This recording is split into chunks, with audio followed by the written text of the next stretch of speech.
Comrade লাল সালাম। সাথী সভাপতি, বামফ্রন্টের নেতৃবৃন্দ, কমরেড ও বন্ধুগণ,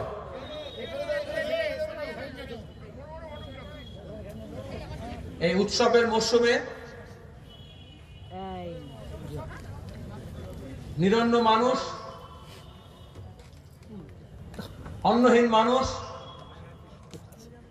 কর্মহীন মানুষ, আর অন্যদিকে রাজ্য এবং কেন্দ্রে অপদার্থ সরকার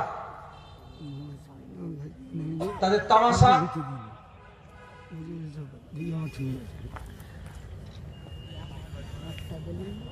তাদের দেশ বেচার পরিকল্পনা,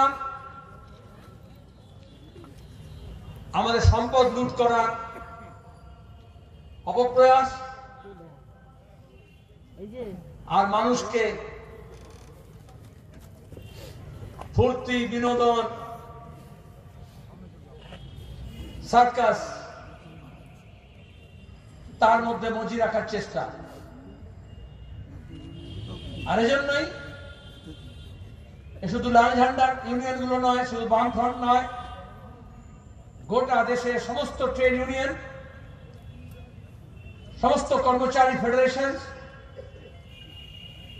কৃষক সংগঠন, ক্ষেত মজুর সংগঠন, কৃষি নিয়ে কাজ করে এমন ব্যক্তি, গোষ্ঠী, সংগঠন, ছাত্র, যুব, মহিলা, অবসরপ্রাপ্ত মানুষদের সংগঠন,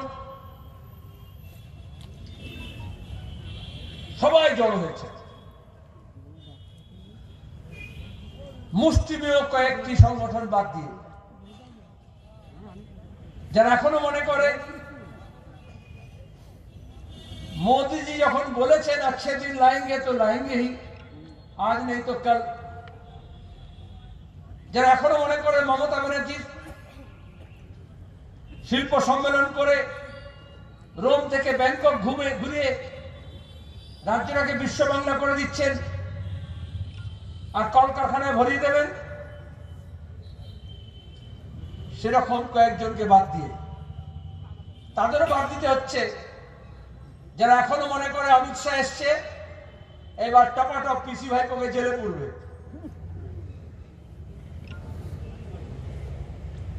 আবার এমন লোককে বাদ দিতে হবে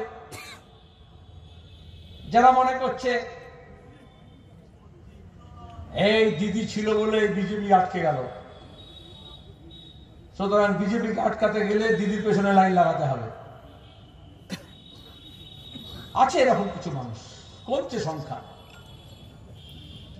আর সংখ্যা কমছে বলেই কালকে অমিত শাহকে আসতে হলো। কোটি টাকা খরচ করে আদিবাসী আর হরিপ্রদার শুনছিলাম মতুয়ার বাড়িতে খাবার ব্যবস্থা করেছে। কলাপাতায় খাবার জন্য কোটি টাকা খরচ হয়েছে। বিশ্বের সবচেয়ে বিখ্যাত দামি plane, Embraer private executive jet plane BSF এর, সেই করে যেতে হয়েছে। আর রাজ্য সরকার পুলিশ পাঠিয়ে ব্যবস্থা করেছে যে কোন বাড়িতে নিরাপদে খেতে পারেন। আমি জানি না আমাদের দেশে কটা আদিবাসী বাড়ি আছে যেখানে সরু মিহি চালের ভাত খাওয়া হয়। ভালো, অন্তত খাকড়া তার থেকে তো ভালো। আমাদের কাছে বিষয়টা স্পষ্ট, এই বছরের গোড়া থেকে গত বছরের শেষের দিকে এই অমিত শাহ বিজেপি বলেছে নাগরিকতা সংশোধনী আইন নিয়ে এসছি, আর তার রেস ধরে দিলীপ ঘোষ এখানে বলেছেন 2 কোটি বাঙালিকে বাংলা ছাড়া করব।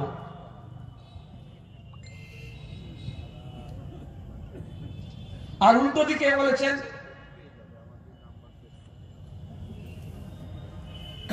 তোমাদের নাগরিকতা দেব। আর করার সময় দেখলাম গত আগস্ট সেপ্টেম্বরে যখন বন্যা হচ্ছে আসামে বিজেপি সরকার, সেই বাংলাভাষী মানুষ যখন তার ত্রাণ দরকার, পুনর্বাসন দরকার, উদ্ধার দরকার, তখন বিজেপি সরকার নোটিশ পাঠিয়েছে রিলিফ দেওয়ার বদলে যে তুমি ভারতীয় নাগরিক কিনা তার প্রমাণ দাও।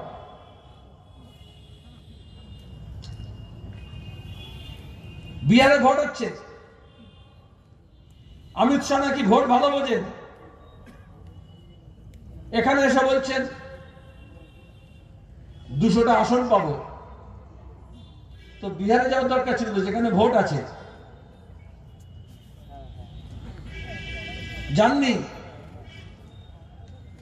সেখানেও ধর্মনিরপেক্ষ গণতান্ত্রিক বাম শক্তি একসঙ্গে মিলে ওই বিজেপি জনতা দল ইউ যে গঠবন্ধন তার বিরুদ্ধে চ্যালেঞ্জ জানাচ্ছে।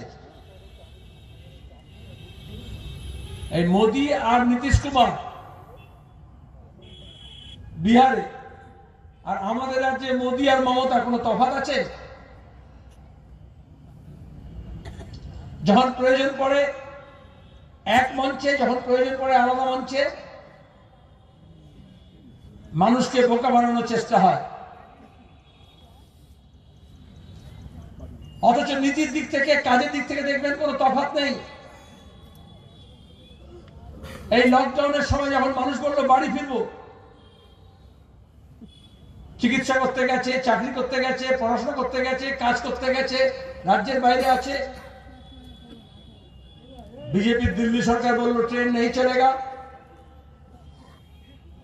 আর আমাদের রাজ্য সরকার মমতার নেতৃত্বে বলল ট্রেন ঘুরতে নেই দেঙ্গে। সারা জীবন আমাদের শোনানো হয়েছে রেল জাতীয় সম্পত্তি। জাতির যখন সবচেয়ে বেশি প্রয়োজন ছিল সংকটকালে রেল পরিষেবাটাকে দেওয়ার জন্য, তখন মোদী মমতা মিলে বোঝালেন যে রেল তার জাতীয় সম্পত্তি নয়, কারোর বাপের সম্পত্তি, এই জন্য চলবে না। শুধু রেল যাত্রীর ব্যাপার নয়, স্টেশনগুলো, শুধু প্ল্যাটফর্ম নয়, স্টেশন বাজারগুলো, রেল হকার্স, দৈনন্দিন যাত্রী, লাখো মানুষ আমাদের মতো দেশে যারা রেলের উপর নির্ভরশীল।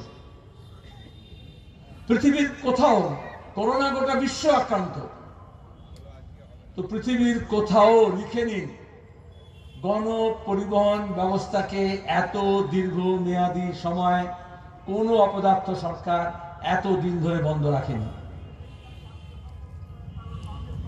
বন্ধ করা সহজ, চালানোটাই কাজ। আর যারা মনে করে বিজেপিরা করলো দিদি ভালো, আমাদের রাজ্যের বাস গণপরিবহন তথই বছর গোটা পরিবহন ব্যবস্থাকে ভেঙে দেওয়া হলো। একদিকে মানুষের রেশন নেই, খাবার নেই, ওষুধ নেই, চিকিৎসা নেই, অন্যদিকে সে তার সংকট বেড়ে গেল, যাতায়াতের খরচ বেড়ে গেল। যখন আনলক হলো, কে দায়িত্ব নেবে? মোদীজি যখন আনলক ঘোষণা করলেন, লকডাউন মার্চ মাসে, কি বললেন আপনাদের মনে আছে সেই ভিডিও, टेलीविजन बक्तृता 18 दिन में महाभारत का युद्ध का विजय हुआ था। 21 दिन, आप 21 दिन दो, हम कोरोना में विजय प्राप्त करेंगे, मोदी বলেছিলেন। ঠিক যে ভঙ্গিতে বলেছিলেন, নোটবंदी করে रात के 12 बजे के बाद 500,000 रुपया का नोट नहीं चलेगा, भ्रष्टाचार, काला धन, आतंकवाद, नकली नोट, ये सब खत्म हो जाएगा। যেরকম জিএসটি এনে বলেছিলেন देश का विकास होगा, आर्थिक विकास होगा, আমরা প্রথম থেকেই বলেছি। আর আজকে এই জন্য যখন অমিত শাহ বলছেন সোনার বাংলা গড়ব,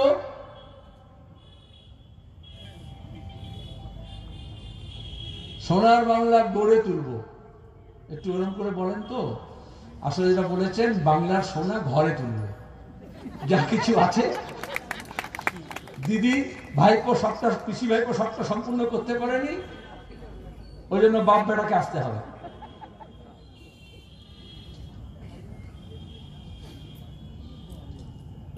$2014 সালে বলেননি বিদেশ থেকে কালো টাকা নিয়ে আসবো, सबको खाता में 15 लाख 16 लाख 14 लाख 15 लाख चला जाएगा।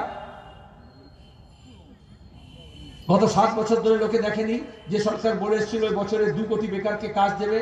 আজকে এই এক বছরে, এই কয়েক মাসে যারা চাকরি করতে এমন 12 কোটি 30 লক্ষ লোক চাকরি হারিয়েছে, কাজ হারিয়েছে। আর অসংগঠিত শ্রমিক, স্বনিয়োজিত লোকজন ছোটখাটো দোকান করে, হকার আছে, রেডি চালায়, পাটরি চালায়, তাদের তো হিসেব নেই। मोदी जी बोल रहे शुद्ध है ना 21 दिन में विजय प्राप्त करेंगे, बैलकनी से ताली बजाओ, थाली बजाओ, घंटा बजाओ। আর কোন ভক্ত মনে করলেন যে করোনা বিসর্জন হয়ে যাবে। কিছু আইপিএস আইএস অফিসার, শুধু আমাদের বাংলায় নয়, ওদের ওখানে উত্তরপ্রদেশে গুজরাতেও আছে এরকম দালাল বসে, তারা তো মিছিল বার করে দিল করোনা বিসর্জন হচ্ছে। আমরা প্রথম থেকে বললাম বিজ্ঞান কে হাতিয়ার করে, বিজ্ঞান সম্মতভাবে, চিকিৎসা বিজ্ঞানের পরামর্শ অনুযায়ী সরকারি ব্যবস্থাপনায় এই মহামারীকে সঙ্গে লড়তে হবে। কিন্তু এটি হচ্ছে তামাশা। যখন উনি বললেন ব্যালকনি সে থালি বাজাও, তালি বাজাও, আমাদের দেশের, আপনার এখানে আপনি বলুন তো 100 জনের মধ্যে কতজনের বাড়িতে ব্যালকনি আছে? যে কোনো 100টা লোককে ধরুন, বাজারে, হাটে, স্টেশনে, এই সভায়, বিজেপির মিছিল মিটিংয়ে যারা যায় তাদেরকে জিজ্ঞেস করুন 100 জনের মধ্যে কজনের ব্যালকনি আছে। তাহলে প্রধানমন্ত্রী যখন করোনা নিয়ে লড়াইয়ের কথা বলছেন, কার কথা মাথায় রেখেছেন? আদানি, আম্বানি, কোটিপতি, লাখপতি, যারা গেটেড কমিউনিটিতে থাকে, গ্রামেও নয়, বড় বড় শহরে, উঁচু উঁচু বাড়িতে, বড় বড় দালান কোঠায়, তাদের কথা মাথায় ছিল বলে তো ব্যালকনি বললেন। তাহলে যে কেউ বলতে পারতেন আপনার ঘরের সামনে, আপনার উঠোনে। এটাই হচ্ছে বিপদ। দেশে যে সরকার এসছে তার দৃষ্টি নিবদ্ধ হচ্ছে ওই 1%। গত কয়েক মাসে যখন কোটি কোটি লোকের বিপদ বেড়েছে, তখন আদানি, আম্বানির সম্পদ বেড়েছে। বিলিয়নিয়ার ডলার টার্মসে আমাদের দেশে গত 6 মাসে নতুন 10 জন পৃথিবীর বিখ্যাত ধনীদের মধ্যে নতুন নাম লিখিয়েছে। আর প্রত্যেক 2 জনের মধ্যে অন্তত একজন ভারতীয় এই সময় তার ঘর চালানোর জন্য, ছেলে মেয়েদের খাবার জোগাড় করে দেওয়ার জন্য অন্তত কর্মকারের কাছ থেকে হাত পাততে হয়েছে, না ধার করতে হয়েছে, ঋণ নিতে হয়েছে। ওরা বলল পিএম কেয়ার্স, বিদেশি কোম্পানি, দেশি কোম্পানির কাছ থেকে হাজার হাজার কোটি টাকা তুললেন মোদী আর অমিত শাহ, কিন্তু বললেন পার্লামেন্টে হিসেব দেবো না, সিএজি হিসেব করবে না, অ্যাকাউন্টস দেওয়া হবে না, কেউ জানতে পারবে না কোথাকার টাকা কোথায় এলো। এখানে বলছেন সোনার বাংলা গড়বো, আগে জিজ্ঞেস করুন 1 সপ্তাহ, লকডাউনের 1 সপ্তাহের মধ্যে মোদীজি বলেছিলেন 50,000 ভেন্টিলেটর দেওয়া হবে। আজকে রোগী মারা গিয়েছে, ভেন্টিলেটর পায়নি, কারণ হাসপাতালগুলোতে ভেন্টিলেটর নেই। আর গুজরাতের মুখ্যমন্ত্রী নকল ভেন্টিলেটরের ছবি লাগিয়ে দিয়ে উদ্বোধন করেছেন, আসল ভেন্টিলেটর পর্যন্ত লাগাননি। আর সেই গুজরাট মডেল এখানে বলেছিলেন ভোটের সময়, বলেছিলেন কৃষকদেরকে 2020-র মধ্যে তার আয় দ্বিগুণ করব। এখন গোটা দেশের কি অবস্থা? আমরা পেঁয়াজ কিনছি 100 টাকায়, আলু কিনছি 40 টাকায়। যখন আলু উঠছে, পেঁয়াজ উঠছে, তখন কৃষক দাম পাচ্ছে না। আর বড় বড় ব্যবসায়ীরা তখন মুনাফাখোর, কালোবাজারি, মজুতদারি, তারা লুট করছে।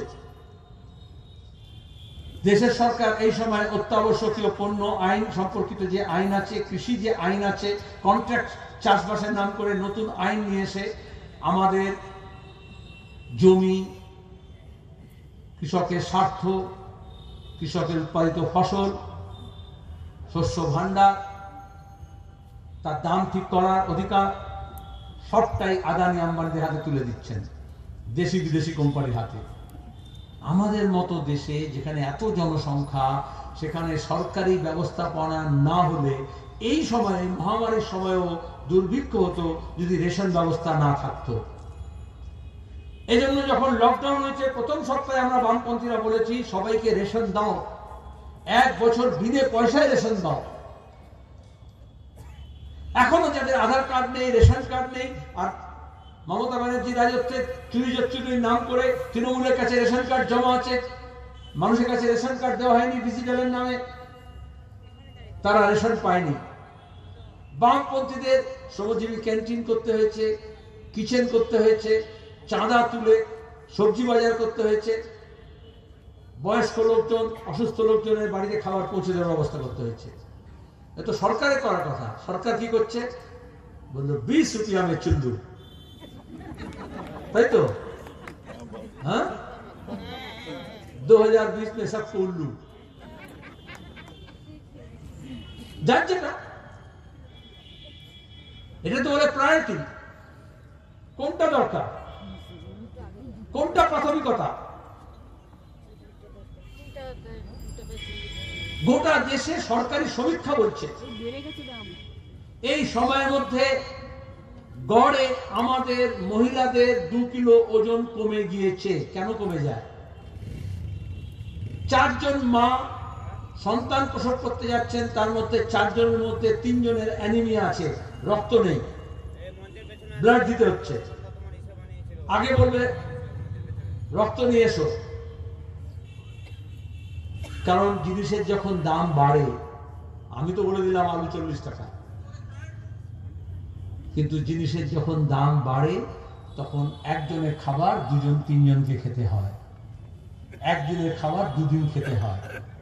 আর তাতে আমাদের যেখানে মা, মাসি, ঠাকুমা, দিদিমা, পিসিমা, বৌদি, বোন, দিদি, তাদের খাবারটা কমে যায়।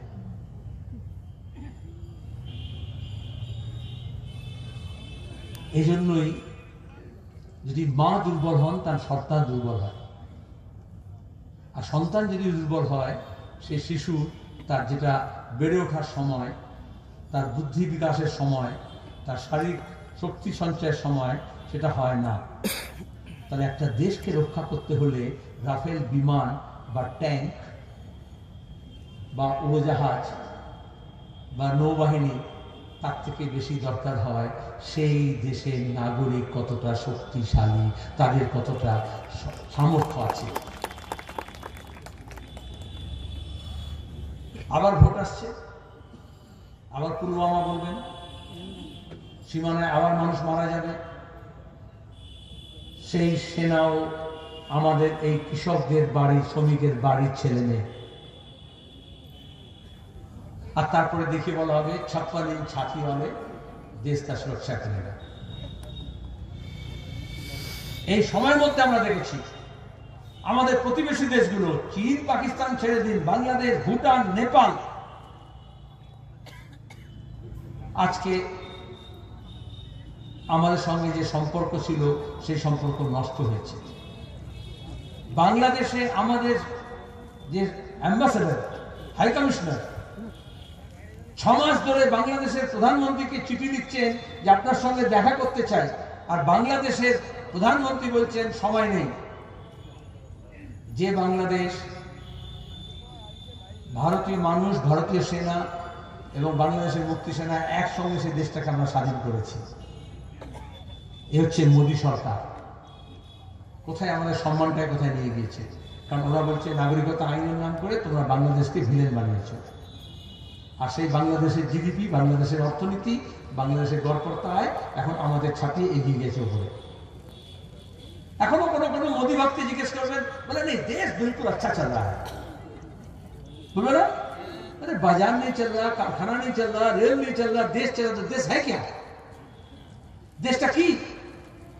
দেশের মানুষের প্রত্যেকটা পরিবারের যদি হাঁড়ি না চড়ে, তার বাড়িতে যদি রেশন না থাকে, তার বাজারের থলিতে যদি খাবার না থাকে, তার পকেটে যদি পয়সা না থাকে, তার কলকারখানায় যদি কাজ না থাকে, কৃষকের ফসলের যদি দাম না থাকে, তাহলে দেশটা চলছে কিভাবে?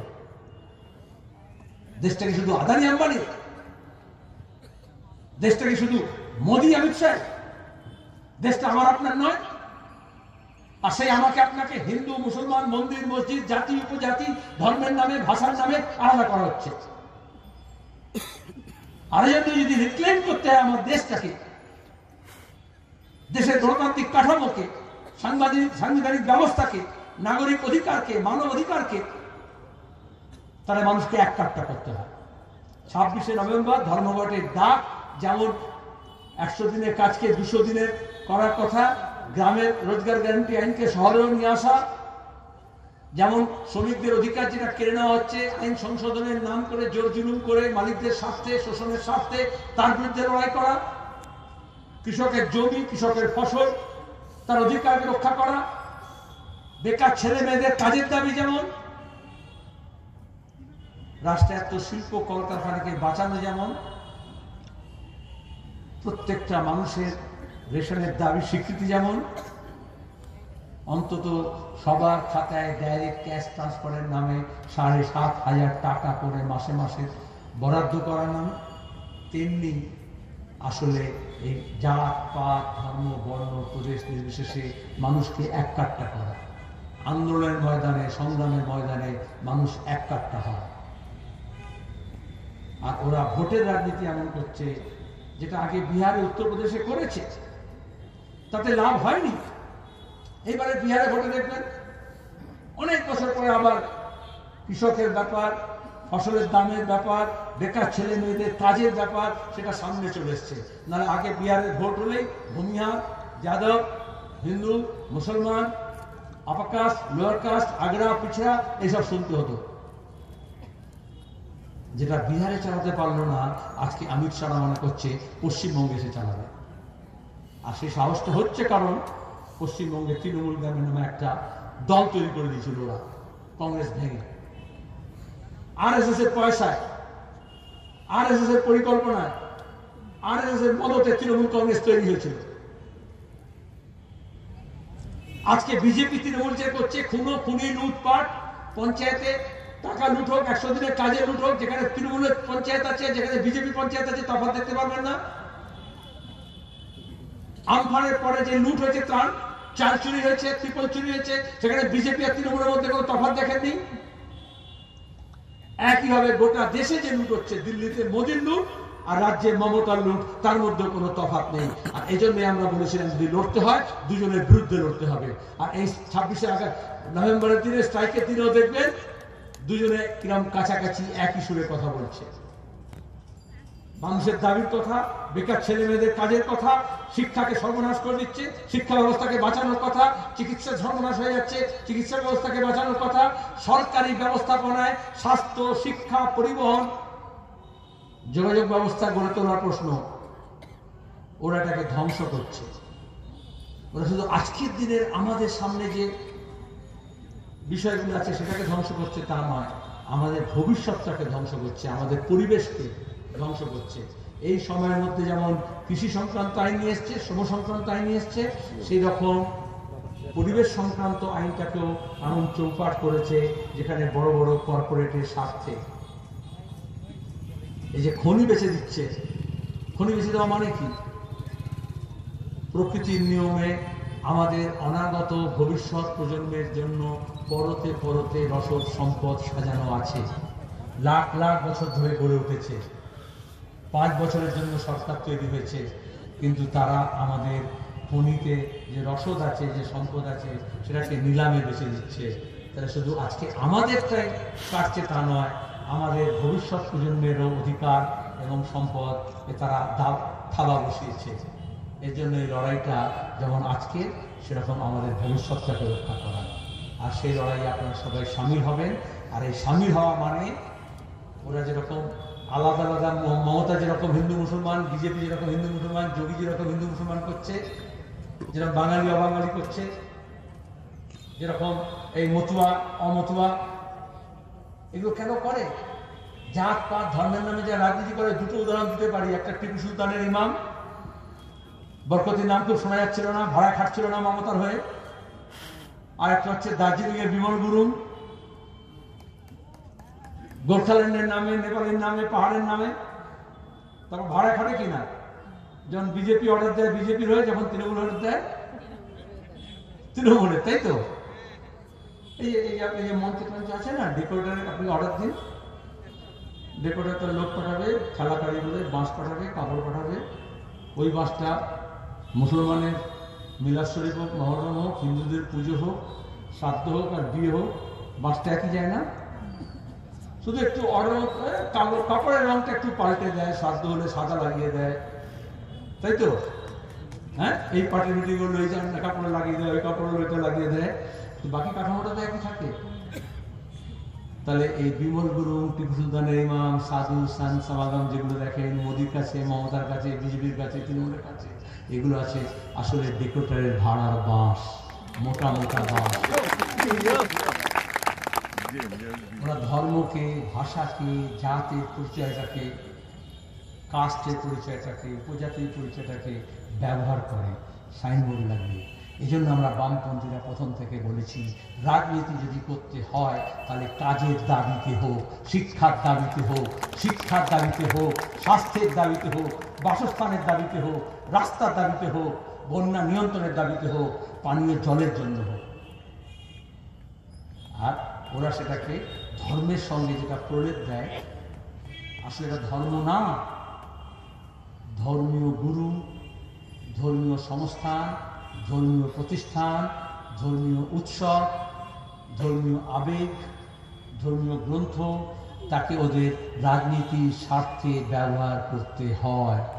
যদি ভালো গায়ক হয়, খালি গলায় যখন আপনার বন্ধু গান শোনায় আপনার শুনতে ভালো লাগে, নাহলে অনেক অঙ্গ বঙ্গ কঙ্গ তবলা হারমোনিয়াম অনেক কিছু লাগাতে হয়, অ্যাকর্ডিয়ন লাগাতে হয়।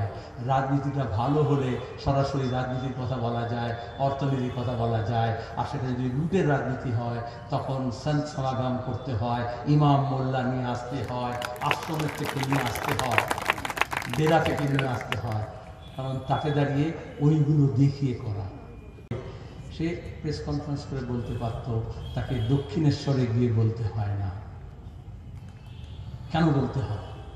মমতাকে ইমামকে বসিয়ে, কাজীকে বসিয়ে বলতে হয়, কারণ আপনি যদি মার্কশিট আসল থাকে, অ্যাডমিট কার্ড আসল থাকে, তাহলে কাউকে দিয়ে অ্যাটেস্ট করতে হয় না। কিন্তু সেটা যদি জেরক্স থাকে, সেটা যদি নকল থাকে, যদি ট্রু কপি থাকে, তাহলে অন্য কোনো একটা জিনিস দিয়ে, তাহলে ধর্মকে যখন বিজেপি বা তৃণমূল ব্যবহার করছে, বা ওই মতুয়া বলে ব্যবহার করছে, ঠাকুরনগরে গিয়ে আসলে ভেজাল মালটাকে আসল বলে চালানোর জন্য অ্যাটেস্ট করে দিয়ে চালানোর চেষ্টা করছে।